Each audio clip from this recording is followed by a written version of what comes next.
Good morning everyone. आज कर रहे हैं हम लोग क्लास 10th मैथ्स एनआईएस का chapter number 21, surface areas and volumes of solid figures. और आज हम कर रहे हैं इसकी टर्मिनल एक्सरसाइज। क्वेश्चन 12 तक हम प्रीवियस वीडियो में कर चुके थे। आज हम कर रहे हैं क्वेश्चन नंबर 13। तो पढ़ते हैं। फर्स्ट क्वेश्चन क्या है आज का। क्वेश्चन कह रहा है in a room of length 12 metre, breadth 4 metre and height 3 metre. ये एक रूम की आपको डायमेंशन दे दी गई है, लेंथ, ब्रेथ एंड हाइट। बोला there are two windows of dimension this and a door of dimension this. उस कमरे में दो तो खिड़कियां हैं जिनकी आपको डायमेंशन दे दी गई है और एक दरवाजा है। Find the cost of papering the walls at the rate of 30 rupees per metre square. बोल रहा है आपको उन दीवारों पे पेपरिंग करनी है, मतलब जैसे कि हम पेंट करते हैं, आप ऐसा समझिए। मतलब कागज लगाना है, जैसे डेकोरेटिव वॉलपेपर टाइप का होता है वैसा। तो आपको ऐसा समझ लीजिए आपकी पेंट करना है आपको उसमें दीवार पे। तो उसका रेट है 30 रुपीज पर मीटर स्क्वायर। तो आपको बतानी है कि टोटल कॉस्ट कितनी आएगी। सिंपल है। सबसे पहले आप देखिए कि जो उन्होंने कहा है पेपरिंग करने के लिए, यानी कि जो कागज लगाना है वो चार दीवारों पे लगेगा, यानी कि छत को नहीं बोला है और फर्श में भी करने के लिए कुछ नहीं बोला है। तो छत और फर्श तो हम छोड़ देंगे। तो हमें जिस एरिया से मतलब है वो चार दीवारों का एरिया है। ठीक है। उसके बाद उसमें भी चार दीवारें पूरी नहीं है। उसमें दो, एक की तो दो खिड़कियां हैं, यानी कि लेंथ इंटू ब्रेथ, इस डायमेंशन की दो खिड़कियां हैं और एक दरवाजा है। तो यानी उतना एरिया भी हमारा लेस हो गया। ठीक है। तो उसके बाद जो एरिया बचेगा उसका हम 30 से मल्टीप्लाई करके प्राइस निकाल देंगे। ठीक है। तो शुरू करते हैं। सबसे पहले इसका फिगर बना लेते हैं। देखिए, ये रूम कुछ लेंथ, ब्रेथ और हाइट में इस तरह से एक रूम होगा। ठीक है। जिसकी लेंथ है 12 मीटर, ब्रेथ है 4 मीटर और हाइट है इसकी 3 मीटर। ठीक। इसमें एक तो दरवाजा है। ठीक है। दोनों खिड़कियां मैं यहीं पे बना रहा हूं और दो खिड़कियां हैं। ठीक है। इनका एरिया आपको लेस करना पड़ेगा, क्योंकि जब हम इस पे पेपर लगाएंगे तो ये वाला तो खिड़की वाले हिस्से पे तो नहीं लगाएंगे। ठीक है। और दरवाजे वाले हिस्से पे भी नहीं लगाएंगे। तो उसको हटा के फिर हम एरिया निकालेंगे। ठीक है। तो यानी हमें जो मतलब है वो केवल चार दीवारों के एरिया से है। तो आपको पता है ये जो चार दीवारों का एरिया होता है जिसमें हम छत और फर्श दोनों को छोड़ देते हैं, ऐसे एरिया को कहते हैं हम लेटरल सरफेस एरिया। समझ में आ गया आपको। तो लेटरल सरफेस एरिया का फॉर्मूला होता है ऑफ क्यूबॉइड। क्यूबॉइड तो आपको समझ में आ रहा होगा, क्योंकि क्यूबॉइड है, लेंथ ब्रेथ हाइट तीनों अलग है। तो वो होता है twice of L plus B into H. देखिए, इसको आप खुद भी बना सकते हैं। देखिए, चार दीवारें हैं ना, तो हर दीवार के सामने वाली बिल्कुल उसके जैसी होती है। ठीक है। इसके सामने वाली दीवार इसी की जैसी होगी और इसके सामने वाली दीवार इसकी जैसी होगी। तो आप देखिए, ये एक रेक्टेंगल ही तो है। सामने से जो आपको सरफेस दिख रहा है रेक्टेंगल है ये वाला। इसका एरिया कैसे निकालेंगे आप? अगर ये लेंथ है और ये हाइट है, ये तो आपको पता है लेंथ और हाइट, तो ये हो जाएगा इसका एरिया एल इंटू एच। और ऐसी दो दीवारें, इसलिए two times of L H. और प्लस इस वाली दीवार को देखिए, ये है ब्रेथ और ये है हाइट। इसका एरिया होगा ब्रेथ इंटू हाइट, और ऐसी भी दो दीवारें हैं। तो ये बन गया आपका फॉर्मूला। टू कॉमन ले लीजिए और एच भी कॉमन ले लीजिए, अंदर बचेगा एल प्लस बी। इस तरह से हमने ये फॉर्मूला बनाया। ओके। तो बस अब वैल्यू रख दीजिए। लेंथ कितनी है? 12। ब्रेथ है हमारे पास 4 और हाइट है हमारे पास 3। ये आ जाएगा 2, 12 प्लस 4 16 इंटू 3। 16 3 ज़ा 48, 2 ज़ा 96 मीटर स्क्वायर। अब आप देखिए, ये तो चारों दीवारों का एरिया है। इसमें से आपको खिड़की और जो दरवाजा है उनका एरिया माइनस करना पड़ेगा। तो हम करेंगे एरिया ऑफ टू विंडोज। कितना हो जाएगा? 2 multiply by area of window. अब जो विंडो है उसकी डायमेंशन दे रखी है 2/1, मतलब ये लेंथ होगी और ये ब्रेथ होगी। वो रेक्टेंगल है, तो इसका हमें केवल एरिया से मतलब है। तो एरिया कितना आएगा इसका? Length into breath. तो खिड़की का एरिया आ गया लेंथ इंटू ब्रेथ। ये एक खिड़की का है, उसको मल्टीप्लाई बाय कर दिया 2, तो ये आ गया दो खिड़की का। तो ये कितना हो जाएगा? 2 2 4 metre square. Area of door. Area of door, वो कितना आ जाएगा, length into breadth, 2.5 multiply by 2। अब आप क्या करेंगे, इन दोनों को ऐड करके इससे माइनस कर देंगे। क्यों? क्योंकि ये टोटल एरिया था और हमें टोटल एरिया में पेपरिंग नहीं करनी है, हमें टोटल एरिया में नहीं लगाना है कागज, हमें इसको हटाना है उसमें से पहले। तो ये हो जाएगा total area to be covered, ये आ जाएगा 96 माइनस ये कितना आ जाएगा, 2.5 मल्टीप्लाई बाय 2 होता है 5, तो ये हो गया 4, ये हो गया 5, 5 प्लस 4 हो गया 9, 9 मीटर स्क्वायर, सॉरी इसको हटा दीजिए। तो 96 माइनस 9 कितना हो जाएगा, 87 मीटर स्क्वायर। ये आ गया वो हिस्सा जिसमें हमें पेपर लगाना है। ठीक है, अब हमें टोटल एरिया मिल चुका है और बोला है क्वेश्चन में कि 1 मीटर स्क्वायर का 30 रुपीज है, तो 87 मीटर स्क्वायर का कितना होगा, तो कॉस्ट ऑफ पेपरिंग कितनी हो जाएगी, at 30 rupees per metre square, ये हो जाएगा फॉर 87 मीटर्स। ये अच्छा, ये लिखने की जरूरत नहीं है, आप इसको हटा दीजिए, सीधा ऐसे लिखिए, कॉस्ट ऑफ पेपरिंग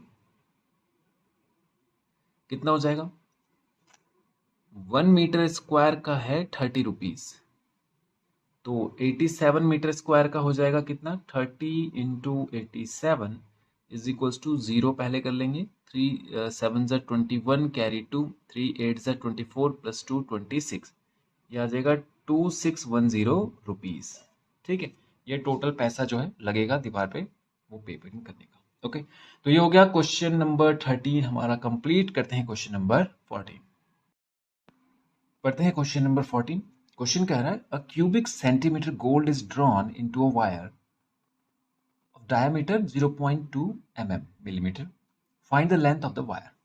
वो क्वेश्चन कह रहा है कि एक क्यूबिक सेंटीमीटर, एक क्यूब लिया आपने 1 सेंटीमीटर जिसकी साइड थी, क्यूब मतलब जैसे आपने लूडो का डाइस देखा है ना, तो वो क्यूब है। तो मान लीजिए कि वो लूडो का डाइस जो है वो 1 सेंटीमीटर वाला है, मतलब उसकी लेंथ ब्रेथ और हाइट तीनों 1 सेंटीमीटर हो। ऐसा आपने एक डाइस लेना है और वो होना चाहिए गोल्ड का, मतलब गोल्ड का एक टुकड़ा है 1 सेंटीमीटर का और वो क्यूब है। आपने इसको क्या करना है, पिघलाना है और इसका एक तार बनाना है। अब आपको पता है तार होगा तो वो सिलेंड्रिकल होगा, जैसे आपको पेन दिख रहा है ये आपको सिलेंड्रिकल फॉर्म में दिख रहा होगा, दिख रहा है ना, गोल, ऐसा क्यूबिकल नहीं है। तो ये सिलेंडर की फॉर्म में बनेगा तार। कैसे पता चल रहा है, यहाँ से पता चल रहा है क्योंकि उसने डायामीटर दे दिया, और डायामीटर का मतलब है कि वो उसमें सर्कुलर चीज़ तो होगी कोई ना कोई, तभी वो डायमीटर बोल रहा होगा, क्योंकि डायमीटर तो सर्कल से रिलेटेड टर्म्स होती है ना। तो यानी कि एक ऐसा वायर बनाना है हमें, मतलब आपको बताने के लिए बता रहा हूँ मैं इतना मोटा है। ठीक है, तो एक ऐसा वायर बनेगा जिसकी आपको लेंथ बतानी है। तो ये लेंथ, तो मैं इस वायर को अगर सीधा देखूं तो इस लेंथ को मैं हाइट मान लेता हूँ। ठीक है जी, अगर मान लीजिए कि ये वायर, इतना बड़ा एक वायर बनाया हमने, ठीक है, तो ये जो लेंथ होगी वो असल में यही इसकी हाइट होगी, तो ये आपको बतानी है। और दिया है आपको 0.2 मिलीमीटर का इसका डायमीटर, यानी डायमीटर आ गया 0.2 मिलीमीटर, तो इसका हम रेडियस निकालें तो वो आ जाएगा 0.1। ओके, क्योंकि डायमीटर का आधा होता है रेडियस।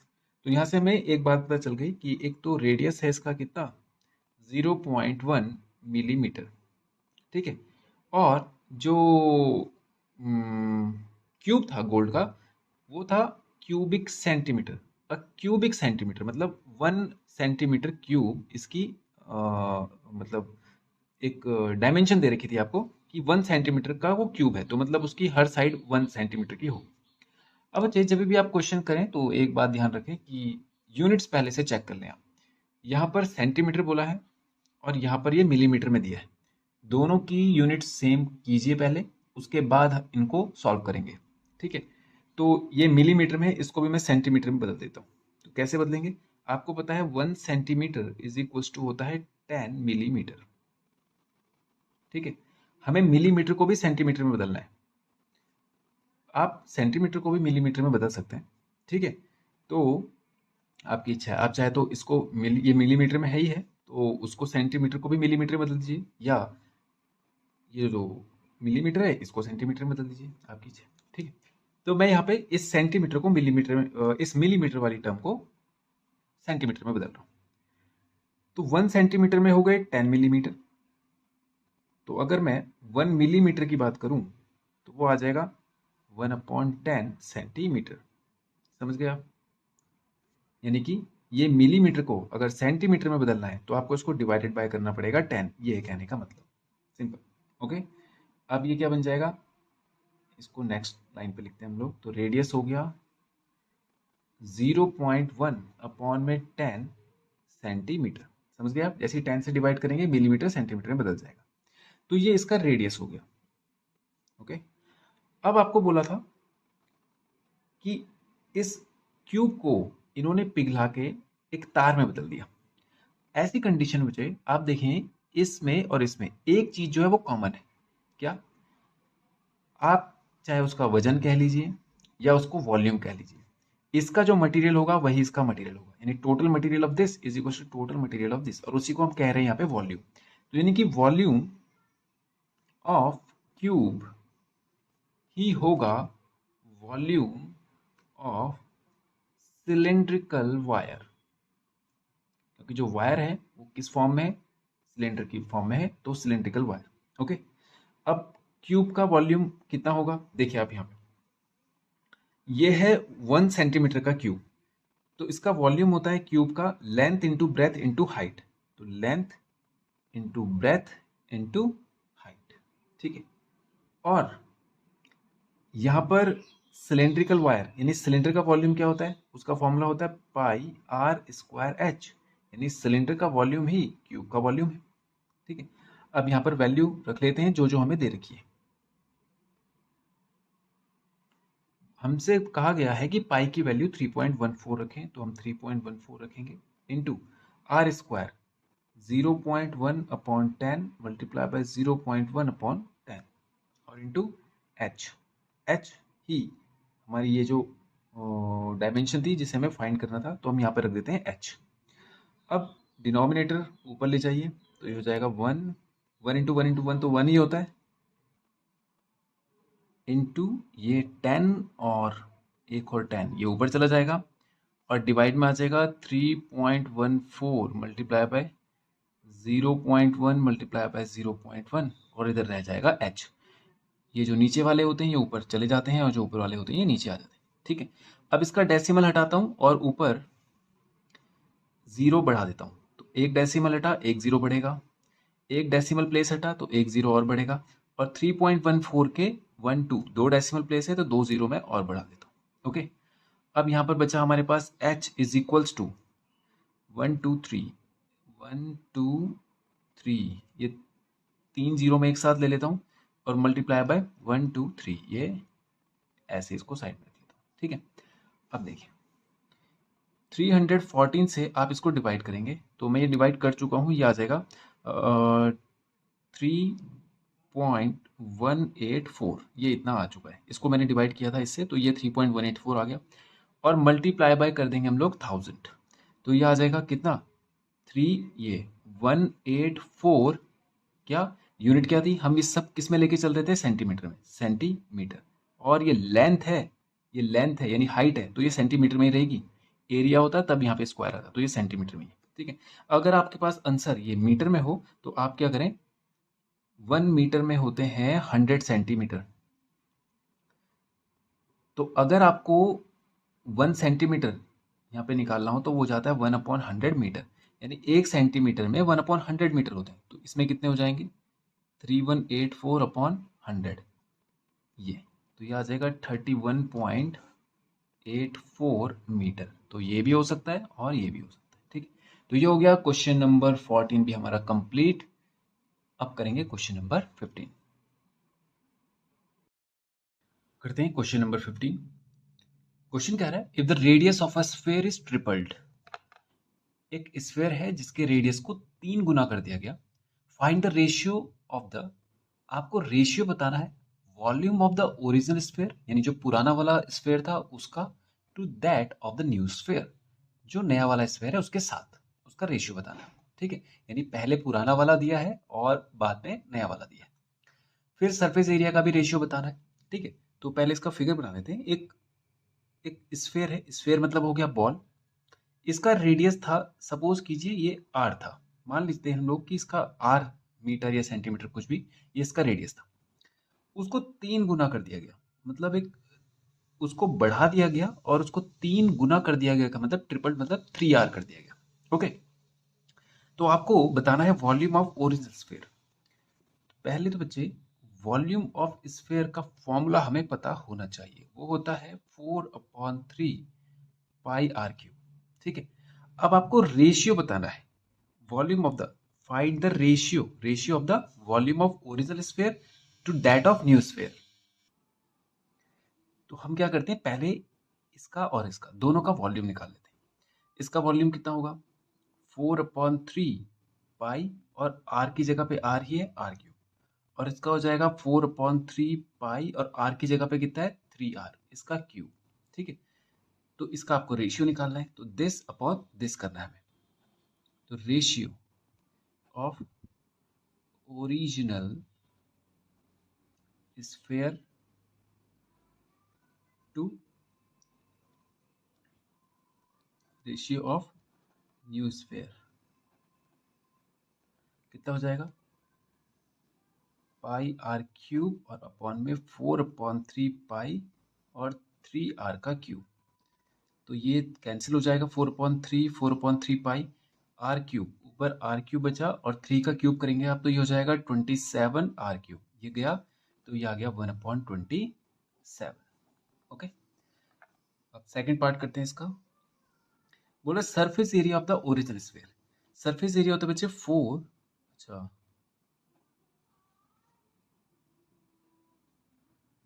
रेशियो, वो कितना होगा, सरफेस एरिया होता है 4 पाई r स्क्वायर। तो 4 पाई r स्क्वायर, यानी r इस वाले का, पुराने वाले का r तो r ही था, और अपॉन में नया वाले का जो r था वो हो गया 3r का स्क्वायर। तो 4 पाई से 4 पाई गया, R square upon 3 3 9 r square, तो कितना आ गया 1/9। तो इसको आप 1/27 भी बोल सकते हैं, और इसको 1/9 भी बोल सकते हैं। ओके, तो ये हो गया 15th कंप्लीट। करते हैं क्वेश्चन नंबर 16, पढ़ते हैं क्वेश्चन नंबर 16। क्वेश्चन कह रहा है, a cone, a cylinder and a hemisphere are of the same base and same height. एक कोन है, एक सिलेंडर है, और एक हेमिस्फीयर है। अब बच्चे इस जो हेमिस्फीयर है इस पर आप जरा ध्यान दें।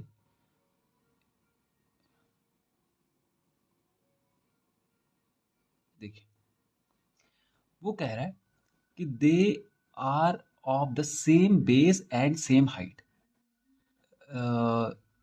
ऑफ द सेम बेस मतलब इनका बेस सेम है। बेस का मतलब ये वाला जो हिस्सा होगा, ये वाला बेस, इसको मैं यहाँ पे से पलट के बना सकता था, लेकिन यहाँ पे रेडियस आपको दिखाना था, इसलिए मैंने इसको ऊपर से बनाया। आप इसको पलट के भी बना सकते हैं उल्टा, ये ऊपर से डोम्स एक ऐसा स्ट्रक्चर होगा इसका सर्कुलर। इन सब का जो ये जो बेस है वो सेम है, मतलब जितना रेडियस इसका है उतना ही रेडियस इसका होगा, और उतना ही रेडियस इसका होगा। तो वो हम अज्यूम कर लेंगे सबका रेडियस कितना है, आर है। ठीक है, फिर बोल रहा है सेम हाइट, इसकी हाइट होगी h, इसकी भी हाइट मान लेंगे हम h, और इसकी हाइट देखिए आप, ये जो आधा स्फेयर है बच्चे, इसकी हाइट इसके रेडियस के बराबर ही होगी होगी। तो अगर ये जो रेडियस, इसके लिए तो रेडियस ही है, लेकिन आप देखिए इसी ऊंचाई तक जा रहा है, इतनी ऊंचाई तक सिलेंडर जा रहा है, और कोन भी उसी ऊंचाई तक जा रहा है, यानी कि यहाँ पर हम h को r अज्यूम कर सकते हैं।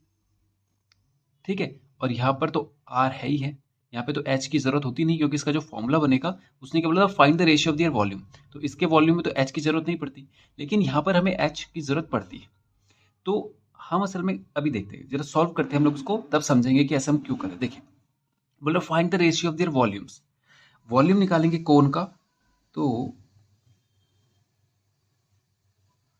कोन का वॉल्यूम होता है 1/3 पाई r स्क्वायर h, और वॉल्यूम ऑफ सिलेंडर होता है कितना, पाई आर स्क्वायर एच, और वॉल्यूम ऑफ हेमिस्फेयर होता है 2/3 पाई आर क्यूब। अब देखिए हम असल में इस वेरिएबल को खत्म करना चाह रहे हैं, ये वाला एच देख रहे हैं आप। अगर यहाँ पर देखिए एच तो है नहीं, तो अगर इस एच को हम खत्म कर दें तो हमारा ये सारा जो वैल्यू है ये सिमिलर हो जाएगा, तो हमारे लिए कैंसिलेशन आसान हो जाएगा, बस ये करना चाह रहे हैं। तो एच की जगह पे मैं आर रख सकता हूँ, तो 1/3 pi r square into are, और ये हो जाएगा 1/3 पाई आर क्यूब, और ये हो जाएगा pi r square into are, ये हो जाएगा पाई आर क्यूब, और ये तो है ही है 2/3 पाई आर क्यूब। तो अब इनका रेशियो निकालेंगे हम लोग, तो कैसे करेंगे, 1/3 pi are cube ratio pi are cube, और रेशियो निकाल देंगे 2/3 पाई आर क्यूब। तो देखिए ये सारे सिमिलर टर्म जो, इसको आप ऐसा समझ लीजिए कि ये सब कैंसिल हो गए आपस में, ऐसा समझ लीजिए, ठीक है। ये रेशियो प्रोपोर्शन रेशियो के तरीके से इसको सॉल्व करेंगे, लेकिन आप डायरेक्ट भी कर सकते हैं यहाँ पे से, क्योंकि हमें तो केवल सॉल्व करके दिखाना है ना, वरना फिर हमें इसके लिए रेशियो के पूरे फॉर्मेट को पढ़ना पड़ेगा, तो आप उसमें ना पढ़ें। सिंपल आप क्या करें, इनको कैंसिल मान लीजिए आप कि ये सिमिलर वाले कैंसिल हो गए।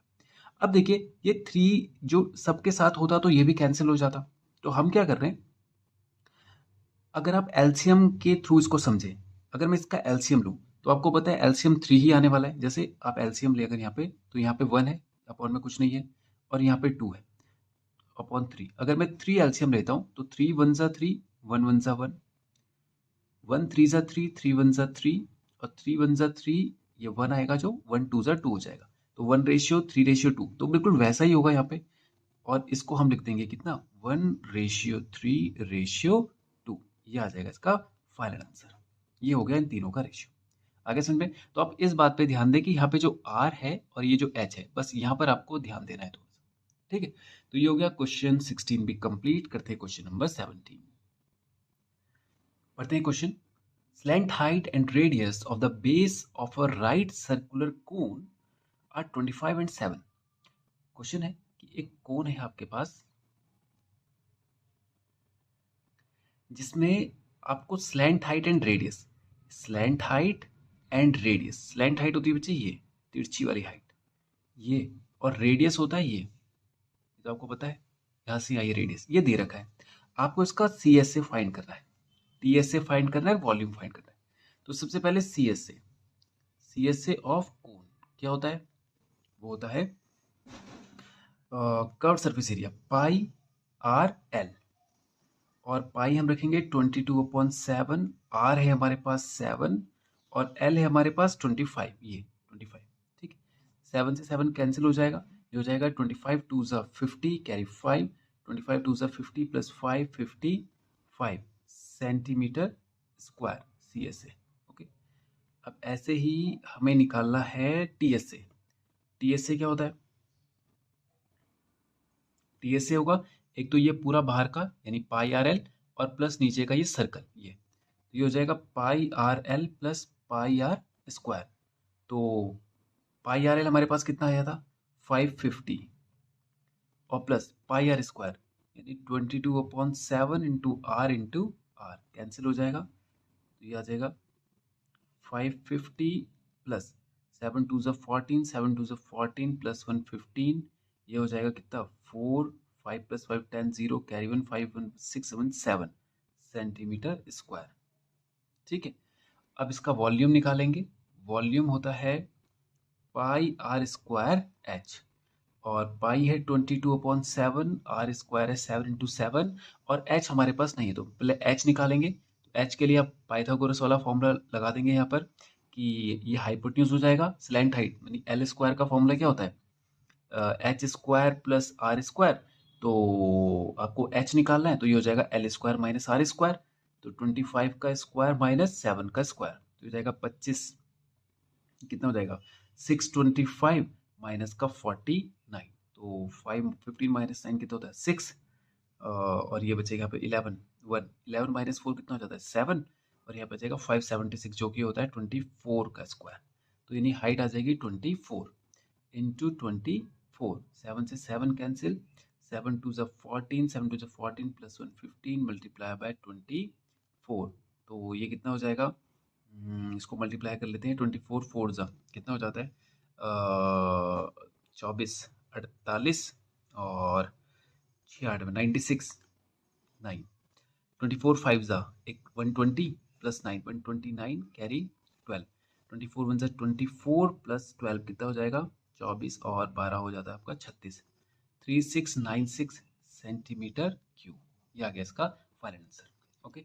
जो एक चीज़ और यहाँ पर एक चीज़ गलत हो गई। देखिए ये गलत हो गई। देखिए वॉल्यूम जो होता है कोन का वो होता है 1/3। ये देखिए यहाँ पर ये इसको 1/3 भी करना था मैं, तो कोई बात नहीं, इसको ऐसा कर लेते हैं हम लोग 1/3। ये गलत हो गया, देख रहे हैं आप? ये वॉल्यूम तो सिलेंडर का होता है ना, तो इसको 3 से डिवाइड भी कर लीजिए, लगे हाथ। ये हो जाएगा 3 1 जा 3, 3 2 जा 6, 3 3 जा 9, 3 2 जा 6। ठीक है, ये आ गया 1232 सेंटीमीटर स्क्वायर। ठीक है, तो ये क्वेश्चन 17 भी हो गया कंप्लीट। करते हैं क्वेश्चन नंबर 18। पढ़ते हैं क्वेश्चन नंबर 18। क्वेश्चन कह रहा है 4 cubes each of side 5 centimetre are joined end to end in a row. 4 cube है आपके पास, और क्यूब मतलब जैसे लूडो का डाइस होता है जो, वो क्यूब है आपके पास 4 और उनकी साइड है 5 सेंटीमीटर। तो जैसे कि एक क्यूब हो गया हमारे पास ये ऐसा, ठीक है, ऐसा एक क्यूब हो गया, ये समझिए आप, ये वाला। और बोल रहा है इसका साइड जो है वो 5 सेंटीमीटर है, यानी लेंथ भी 5, ब्रेथ भी 5 और हाइट भी 5। बोल रहा है इन 4 क्यूब को ना आपस में जोड़ दिया गया ऐसे। एक क्यूब ये लगाया इसी के जैसा, ये, फिर एक और क्यूब लगाया ऐसे करके, कितने हो गए? 3, और एक और लगाया ऐसे, ये हो गए 4। ठीक है, ये इस तरह से बोला इनको एंड टू एंड ऐसे जोड़ दिया गया चारों क्यूब को, और इससे जो नया शेप बना वो बना क्यूबॉइड। ये तो आपको दिख ही रहा होगा, ये क्यूबॉइड है। बोल रहा है इस क्यूबॉइड का find the surface area and the volume. आपको इसका सरफेस एरिया बताना है और वॉल्यूम बताना है। Surface area of cuboid. अब देखिए मुझे, पहले तो क्यूबॉइड का सरफेस एरिया होता कितना है? इसका फॉर्मूला होता है twice of L B plus B H और प्लस एच एल, ये आप जानते हैं। इसके लिए सबसे पहले हम यहाँ पे लेंथ, ब्रेथ और हाइट हमें पता होनी चाहिए। अब देखिए, अगर इस क्यूबॉइड की मैं लेंथ देखूं तो वो जो 4 क्यूब हमने जोड़े हैं उनकी साइड जो है 5 5 5 एंड 5, ये चारों ऐड होंगी तो इसकी लेंथ बनेगी, देख रहे होंगे आप। तो इसकी लेंथ कितनी हो गई? 5 4 जा 20। ब्रेथ देखिए, ब्रेथ तो वही रही, उसमें कोई फर्क नहीं पड़ा, तो ये 5 ही रही। और हाइट में भी कोई फर्क नहीं पड़ा, हाइट भी 5 ही रही। ओके, तो अब इसका फॉर्मूला लगाएंगे हम twice of L B plus B H plus H L. तो ये कितना हो जाएगा? ट्वाइस ऑफ एल बी 25 सा 100 प्लस बी एच यानी कि 25 और प्लस एच एल 25, 25 सा 100 अगेन, तो ये कितना हो जाएगा? 200 200 प्लस 25 225, तो कितना हो जाएगा? 225 यानी कि 450 सेंटीमीटर स्क्वायर। ओके, अब इसका वॉल्यूम निकालेंगे, तो वॉल्यूम हो जाता है L into B into H. L है हमारे पास कितना? 20, बी है हमारे पास कितना? 5, और एच भी हमारे पास 5। तो 25 जा 100, 5 जा 500 सेंटीमीटर क्यूब। ये हो गया इसका आंसर। ठीक है, अब करते हैं क्वेश्चन नंबर 19। देखिए क्वेश्चन कह रहा है the radii of 2 cylinders are in the ratio 3:2। 2 cylinder है हमारे पास और उनके जो रेडियस है, ये उनके रेडियस में जो रेशियो दे रखा है आपको, वो दे रखा है 3:2। मतलब अगर इस रेशियो से हटाएंगे हम इसको, तो इसको अगर मैं 3x मान लूं तो ये हो जाएगा 2x। Okay, and their heights are in the ratio 7:4। और हाइट जो है वो 7:4। अब मैं x ले चुका हूं तो यहाँ पर आप y ले लीजिए। ये 7y है और ये है 4y। ठीक है, ये अलग अलग लेंगे आप, यहाँ पे x अलग और यहाँ पे y अलग, ये थी। अब बोलो find the ratio of their volumes. अब इनके वॉल्यूम का रेशियो निकालना है आपको। तो इस सिलेंडर को A मान लेता हूँ, इसको B मान लेता हूँ। तो सबसे पहले वॉल्यूम निकालूंगा मैं ऑफ सिलेंडर A। तो वॉल्यूम कितना होता है सिलेंडर का, pi r square h, pi r square h. तो 22/7 आर स्क्वायर, आर कितना है हमारे पास 3x का स्क्वायर, और इंटू एच कितना है हमारे पास 7y। ओके, ये आ गया। अब वॉल्यूम ऑफ सिलेंडर बी, ये भी हो जाएगा पाई आर स्क्वायर एच। तो 22/7 आर की जगह पे रखूंगा मैं 2x का स्क्वायर और मल्टीप्लाई बाय एच हो जाएगा 4y। रेशियो निकालना है, यानी इनको मैं दिस अपॉन दिस कर दूंगा, तो ये आ जाएगा 22/7 multiply by 3x square multiply by 7y upon में 22/7 multiply by 2x square multiply by 4y। तो देखें 22/7 से ये कैंसिल हुआ, ये चलो पहले इसको पूरा एक्सपेंड करते हैं। 3 का हो जाएगा 9x स्क्वायर अपॉन में 2 का हो जाएगा 4x square multiply by 7y upon में मल्टीप्लाई बाय 4y। y से y गया, x स्क्वायर से x स्क्वायर गया, और कोई कैंसिल होता है क्या, 9 7 जा 63 अपॉन में 4 4 जा 16। ये आ गया पहले वाले का रेशियो 63:16। ये आ गया इनके वॉल्यूम्स का रेशियो। ओके, अब इनके कर्व्ड सरफेस एरिया का रेशियो निकालेंगे। तो C S A of cylinder A कितना हो जाएगा, सी एस ए होता है 2πr/h, तो हो जाएगा 2, इसको हम यहीं पे रेशियो पे निकाल देंगे, 2πr/h अपॉन में ये हो जाएगा कितना, C S A of cylinder B is equals to, इसका हो जाएगा 2πr/h। तो इसमें हो जाएगा 2 मल्टीप्लाई बाय 22/7, आर कितना लिया था हमने पहले वाले का 3x, और इंटू एच कितना लिया था 7y अपॉन में 2 पाई, आर हमने इसमें लिया है 2x और h हमने लिया है 4y। तो ये तो कैंसिल हो गया 2 से पाई, और ये हो जाएगा x से x गया और y से y गया, 7 3 जा हो जाएगा हमारे पास कितना 21 अपॉन में 4 2 जा 8। ये हो जाएगा 21:8। ठीक है, तो ये हो गया क्वेश्चन 19 भी हमारा कंप्लीट। अब करते हैं हम लोग क्वेश्चन नंबर 20। पढ़ते हैं क्वेश्चन नंबर 20। आपको ये कुछ ट्रू फॉल्स दिए हैं, यहाँ पे आपको बताना है कौन सा ट्रू है कौन सा फॉल्स है। देखिए फर्स्ट ऑप्शन देखिए, बोला surface area of a cube of side A is 6a²।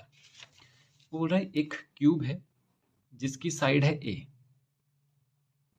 उसका सरफेस एरिया का मतलब यहाँ पे टीएसए के लिए बोल रहा है, तो उसका टीएसए 6a² होता है, यही वो बोल रहा है। तो ये बात बिल्कुल क्या है, ट्रू। ठीक है, नेक्स्ट बोल रहा है TSA of a cone is πrl। TSA of a cone is πrl, यहीं पर गलत हो गई बात। देखिए आप एक कोन की बात करें तो कोन में दो एरिया हो गए, एक तो ये वाला बाहर वाला जो दीवार हम बोलेंगे, और एक बॉटम का ये जो सर्कल होगा। तो बाहर की जो दीवार है उसका एरिया ही खाली πrl होता है। तो अगर आप इस नीचे वाले सर्कल को भी ऐड करें तो टीएसए का मतलब तो टोटल एरिया हो गया ना, तो सर्कल भी ऐड होगा तो πr² होगा। तो टीएसए अगर बोल रहा है तो ये होना चाहिए था, जबकि वो बोल रहा है कि πrl होता है, तो ये बात क्या हो गई, फॉल्स। ओके, नेक्स्ट बोल रहा है if the base radius and height of a cone and hemisphere are the same. वो बोल रहा है एक कोन है जिसका बेस रेडियस, ये base radius and height of the cone and hemisphere are the same. इसका बेस रेडियस ये R and height of the cone and hemisphere are, अगर ये हाइट भी सेम बोल रहा है तो हाइट जो है वो भी आर ही होनी चाहिए।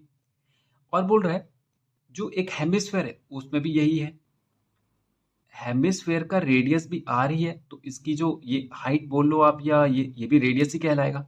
ये भी इधर से इधर भी आर ही होगा, और अगर ये इधर से इधर आर हो रहा है तो मतलब ये वाली एच भी आर के बराबर ही है। तो बोल रहा है same then the volume of the hemisphere is thrice the volume of कोन।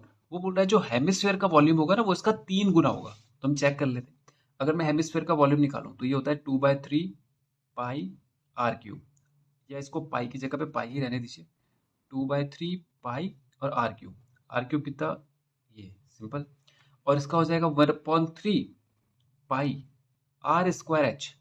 तो 1/3 पाई आर स्क्वायर, और एच की जगह पे भी क्या रख देंगे हम लोग, आर रख देंगे। तो 1/3 पाई आर क्यूब ये हो गया। आप जरा देखिए, ये हो गया है 2/3 पाई आर क्यूब और ये हो गया 1/3 पाई आर क्यूब। आप देखिए, अगर मैं इसको ऐसे लिख दूं 1/3 पाई आर क्यूब और इसको लिख दूं 1/3 पाई आर क्यूब, आप देखिए ये दोनों तो सेम है। तो आप देखिए, अच्छा ये इक्वल नहीं, रेशियो बना रहे हैं हम लोग। तो आप देखिए, ये पाई आर क्यूब 1/3 ये तो पूरा कैंसिल हो गया। तो ये जो हेमिस्फेयर का वॉल्यूम आ रहा है तो 2 टाइम्स आ रहा है कोन के लिए, आ रहा है कि नहीं आ रहा है? जबकि यहाँ पर हमें कितना बोला है कि thrice the volume of a cone. तो थ्राइस मतलब इसका 3 टाइम्स होना चाहिए, जो कि नहीं आ रहा है। तो मतलब ये बात क्या हो गई? फॉल्स। ओके, अब नेक्स्ट देखते हैं। बोल रहा length of the longest rod that can be put in a room of length L, breadth B and height H is. वो बोल रहा है एक रूम है जिसकी लेंथ, ब्रेथ और हाइट आपको दे रखी है LBH। ये L हो गया, ये B हो गया और ये H हो गया, दे रखिए। वो बोल रहा है इसमें एक रॉड आपको फिट करनी है, सबसे लॉन्गेस्ट लॉन्गेस्ट रॉड। तो बच्चे जो आप लॉन्गेस्ट रॉड इस पे लगाएंगे वो तो देखो यहाँ से यहाँ होगी, देखो इस कोने से इस कोने तक होगी, होगी कि नहीं होगी? यानी फर्श में एक कोने से लेकर छत के एक कोने तक ये रॉड जो होगी ये सबसे लंबी इस रूम पे आ सकती है। आगे समझ में? ये सबसे लंबी रॉड है जो इस रूम पे रखी जा सकती है। और हमने इसका फॉर्मूला पढ़ा था, ये एक डायगनल ही है क्यूब के लिए, वो क्यूब बोलो या क्यूबॉइड बोलो। तो यहाँ पर ये क्यूबॉइड है तो क्यूबॉइड का ही डायगनल है। और डायगनल का लेंथ हम कैसे निकालते हैं? √L² + B² + H², जो कि यहाँ पर दिया है। तो ये बात क्या हो गई? ट्रू। ओके, अब नेक्स्ट देखते हैं। बोला surface area of a hemisphere of radius r is 2πr²। Surface area of a hemisphere, जैसे सरफेस एरिया बोला हमें पता चल गया ये TSA की बात कर रहे हैं। तो हेमिस्फेयर का 2 सरफेस होता है, देखो एक तो ये वाला, ये बाहर की दीवार, और एक ऊपर का ये ढक्कन, ये गोल। तो आप ये वाला एरिया देखें अगर, तो पूरे जो पूरा स्फेयर होता है उसका एरिया होता है 4πr²। तो आधे का, भाई अगर हम इसको आधा काट दें तो आधे का कितना होगा? 2πr²। तो अगर मैं इसको बाहर वाले को बोलूँ तो 2πr² हो गया, प्लस ऊपर का एक सर्कल और जुड़ेगा वो πr² बनेगा, तो टोटल 3πr² बनेगा। जबकि वो बोल रहा है यहाँ पे कि सरफेस एरिया वो 2πr² और सरफेस एरिया का मतलब इसका TSA बोलने का है, और TSA दे रहा है 2πr², जबकि होना चाहिए 3πr²। तो ये बात हो गई फॉल्स। ओके, तो ये हो गया क्वेश्चन नंबर 20 भी कंप्लीट, और इसी के साथ ये एक्सरसाइज और ये चैप्टर भी होता है हमारा फिनिश। तो आज के वीडियो में इतना ही करते हैं और नेक्स्ट वीडियो में करेंगे आगे के क्वेश्चंस। Thank you.